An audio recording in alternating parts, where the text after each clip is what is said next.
The Art of War by Sun Tzu, translated by Lionel Giles. Recording by Moira Fogarty. Part 11. The 9 Situations. Sun Tzu said, "The art of war recognizes 9 varieties of ground.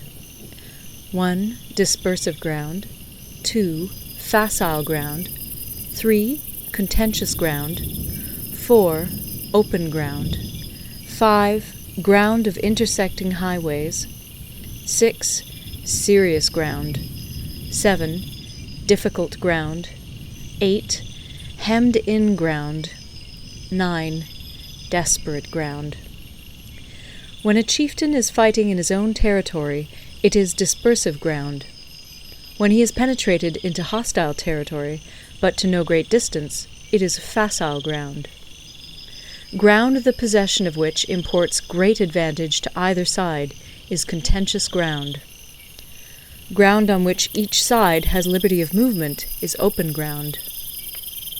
Ground which forms the key to 3 contiguous states, so that he who occupies it first has most of the empire at his command, is a ground of intersecting highways. When an army has penetrated into the heart of a hostile country, leaving a number of fortified cities in its rear, it is serious ground. Mountain forests, rugged steeps, marshes, and fens, all country that is hard to traverse, this is difficult ground.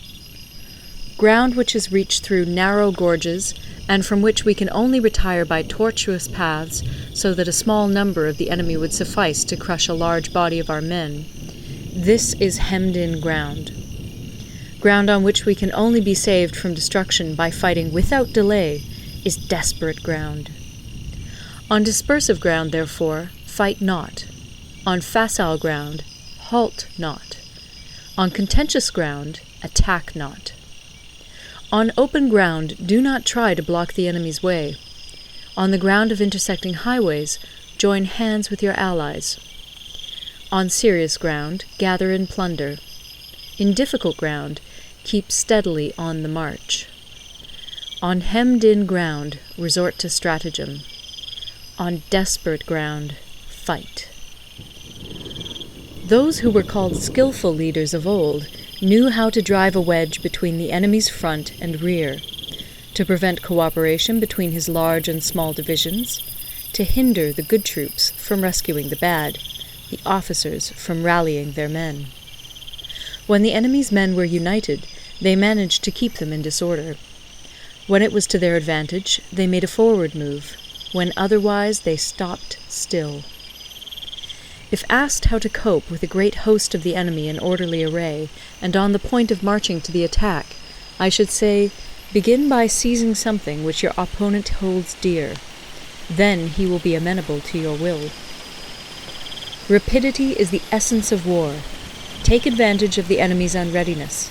Make your way by unexpected routes, and attack unguarded spots. The following are the principles to be observed by an invading force. The further you penetrate into a country, the greater will be the solidarity of your troops, and thus the defenders will not prevail against you. Make forays in fertile country in order to supply your army with food. Carefully study the well-being of your men, and do not overtax them. Concentrate your energy and hoard your strength. Keep your army continually on the move, and devise unfathomable plans. Throw your soldiers into positions whence there is no escape, and they will prefer death to flight. If they will face death, there is nothing they may not achieve. Officers and men alike will put forth their uttermost strength. Soldiers, when in desperate straits, lose the sense of fear. If there is no place of refuge, they will stand firm. If they are in hostile country, they will show a stubborn front. If there is no help for it, they will fight hard. Thus, without waiting to be marshaled, the soldiers will be constantly on the qui-vive. Without waiting to be asked, they will do your will. Without restrictions, they will be faithful. Without giving orders, they can be trusted. Prohibit the taking of omens, and do away with superstitious doubts. Then, until death itself comes, no calamity need be feared. If our soldiers are not overburdened with money, it is not because they have a distaste for riches. If their lives are not unduly long, it is not because they are disinclined to longevity. On the day they are ordered out to battle, your soldiers may weep, those sitting up bedewing their garments, and those lying down, letting the tears run down their cheeks. But let them once be brought to bay, and they will display the courage of a Chu or a Kui. The skillful tactician may be likened to the Shuai-jan. Now, the Shuai-jan is a snake that is found in the Chi'ung Mountains. Strike at its head, and you will be attacked by its tail. Strike at its tail, and you will be attacked by its head. Strike at the middle, and you will be attacked by head and tail both. Asked if an army can be made to imitate the Shuai-jan, I should answer yes. For the men of Wu and the men of Yue are enemies. Yet if they are crossing a river in the same boat and are caught by a storm, they will come to each other's assistance, just as the left hand helps the right. Hence, it is not enough to put one's trust in the tethering of horses and the burying of chariot wheels in the ground. The principle on which to manage an army is to set up one standard of courage, which all must reach. How to make the best of both strong and weak, that is a question involving the proper use of ground. Thus, the skillful general conducts his army just as though he were leading a single man, willy-nilly by the hand. It is the business of a general to be quiet, and thus ensure secrecy, upright and just, and thus maintain order.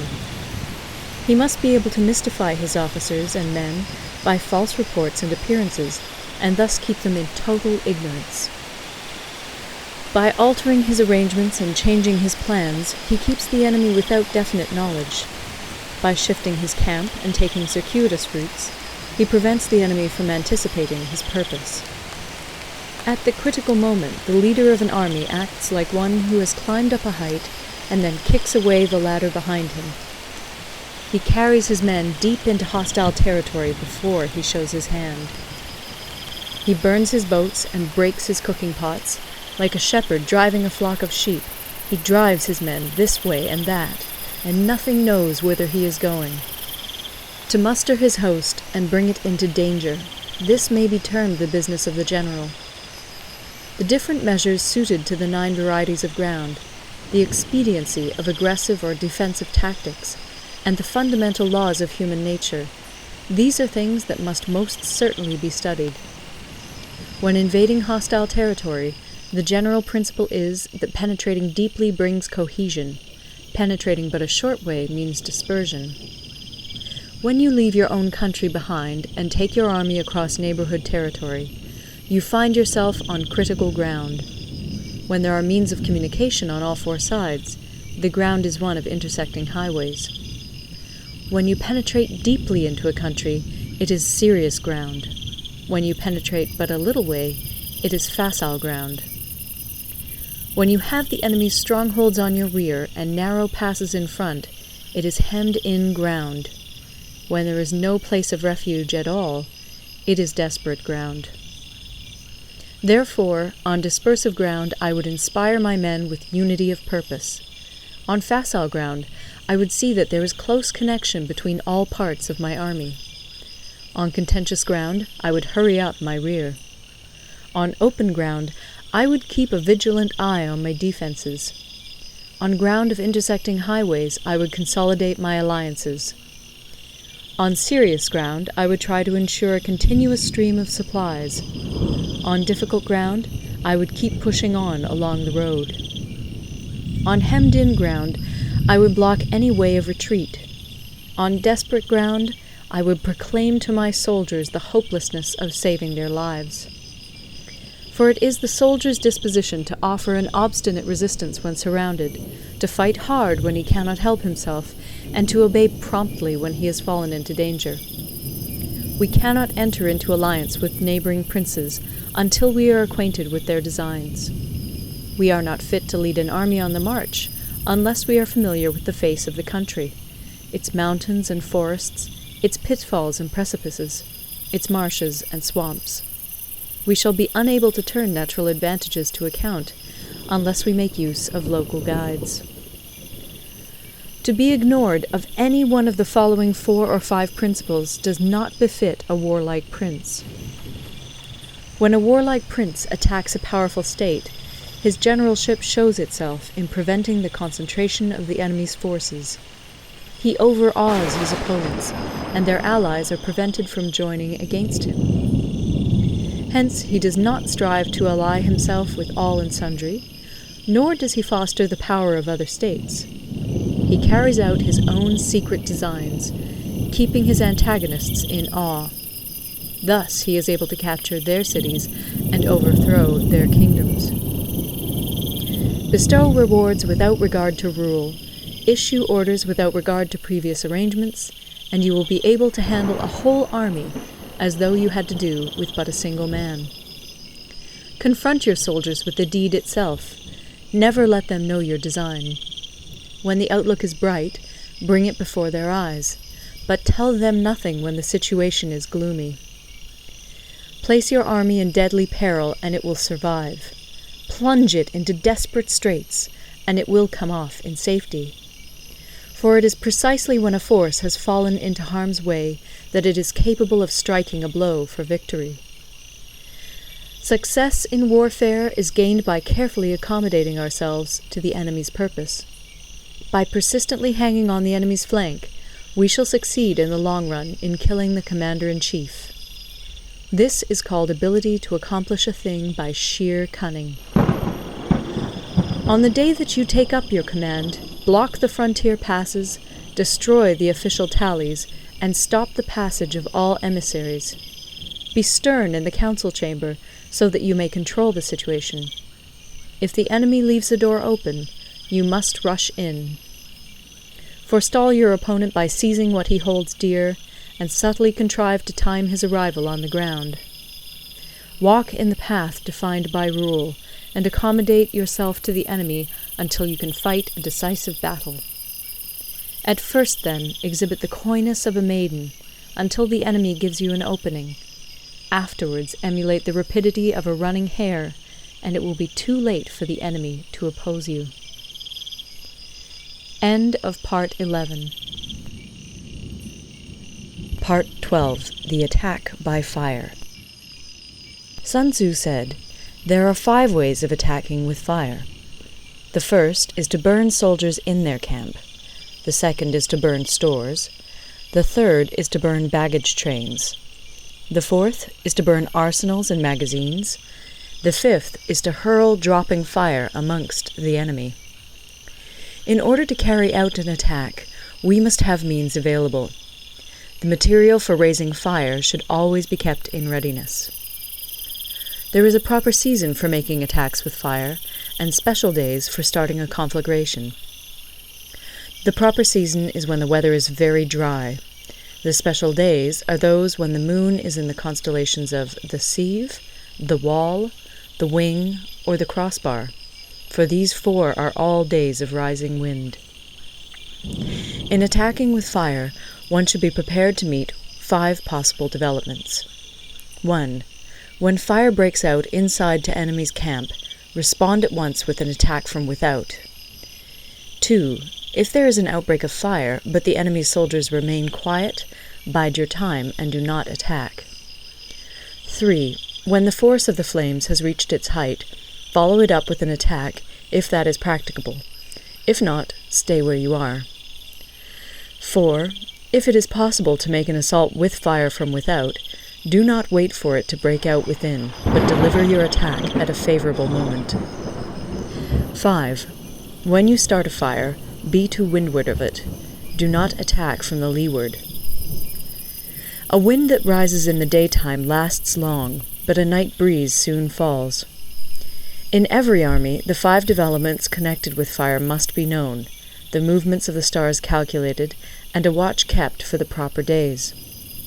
Hence, those who use fire as an aid to the attack show intelligence. Those who use water as an aid to the attack gain an accession of strength. By means of water, an enemy may be intercepted, but not robbed of all his belongings. Unhappy is the fate of one who tries to win his battles and succeed in his attacks without cultivating the spirit of enterprise. for the result is a waste of time and general stagnation. Hence the saying, the enlightened ruler lays his plans well ahead. The good general cultivates his resources. Move not unless you see an advantage. Use not your troops unless there is something to be gained. Fight not unless the position is critical. No ruler should put troops into the field merely to gratify his own spleen. No general should fight a battle simply out of pique. If it is to your advantage, make a forward move. If not, stay where you are. Anger may in time change to gladness. Vexation may be succeeded by content. But a kingdom that has once been destroyed can never come again into being, nor can the dead ever be brought back to life. Hence the enlightened ruler is heedful, and the good general full of caution. This is the way to keep a country at peace and an army intact. End of Part 12. Part 13. The Use of Spies. Sun Tzu said, "Raising a host of 100,000 men and marching them great distances entails heavy loss on the people and a drain on the resources of the state. The daily expenditure will amount to 1,000 ounces of silver. There will be commotion at home and abroad, and men will drop down exhausted on the highways. As many as 700,000 families will be impeded in their labor. Hostile armies may feast each other for years, striving for the victory which is decided in a single day. This being so, to remain in ignorance of the enemy's condition simply because one grudges the outlay of 100 ounces of silver in honors and emoluments is the height of inhumanity. One who acts thus is no leader of men, no present help to his sovereign, no master of victory. Thus, what enables the wise sovereign and the good general to strike and conquer and achieve things beyond the reach of ordinary men is foreknowledge. Now, this foreknowledge cannot be elicited from spirits. It cannot be obtained inductively from experience, nor by any deductive calculation. Knowledge of the enemy's dispositions can only be obtained from other men. Hence the use of spies, of whom there are 5 classes. 1. Local spies. 2. Inward spies. 3. Converted spies. 4. Doomed spies. 5. Surviving spies. When these 5 kinds of spy are all at work, none can discover the secret system. This is called divine manipulation of the threads. It is the sovereign's most precious faculty. Having local spies means employing the services of the inhabitants of a district. Having inward spies, making use of officials of the enemy. Having converted spies, getting hold of the enemy's spies and using them for our own purposes. Having doomed spies, doing certain things openly for purposes of deception, and allowing our spies to know of them and report them to the enemy. Surviving spies, finally, are those who bring back news from the enemy's camp. Hence it is that none in the whole army are more intimate relations to be maintained than with spies. None should be more liberally rewarded. In no other business should greater secrecy be preserved. Spies cannot be usefully employed without a certain intuitive sagacity. They cannot be properly managed without benevolence and straightforwardness. Without subtle ingenuity of mind, one cannot make certain of the truth of their reports. Be subtle, and use your spies for every kind of business. If a secret piece of news is divulged by a spy before the time is ripe, he must be put to death together with the man to whom the secret was told. Whether the object be to crush an army, to storm a city, or to assassinate an individual, it is always necessary to begin by finding out the names of the attendants, the aides-de-camp, and doorkeepers and sentries of the general in command. Our spies must be commissioned to ascertain these. The enemy's spies, who have come to spy on us, must be sought out, tempted with bribes, led away, and comfortably housed. Thus they will become converted spies and available for our service. It is through the information brought by the converted spy that we are able to acquire and employ local and inward spies. It is owing to this information again that we can cause the doomed spy to carry false tidings to the enemy. Lastly, it is by this information that the surviving spy can be used on appointed occasions. The end and aim of spying in all its 5 varieties is knowledge of the enemy, and this knowledge can only be derived in the first instance from the converted spy. Hence it is essential that the converted spy be treated with the utmost liberality. Of old, the rise of the Yin dynasty was due to Yi Qi, who had served under the Xia. Likewise, the rise of the Chu dynasty was due to Liu Ya, who had served under the Yin. Hence, it is only the enlightened ruler and the wise general who will use the highest intelligence of the army for purposes of spying, and thereby they achieve great results. Spies are a most important element in water, because on them depends an army's ability to move. End of the Art of War.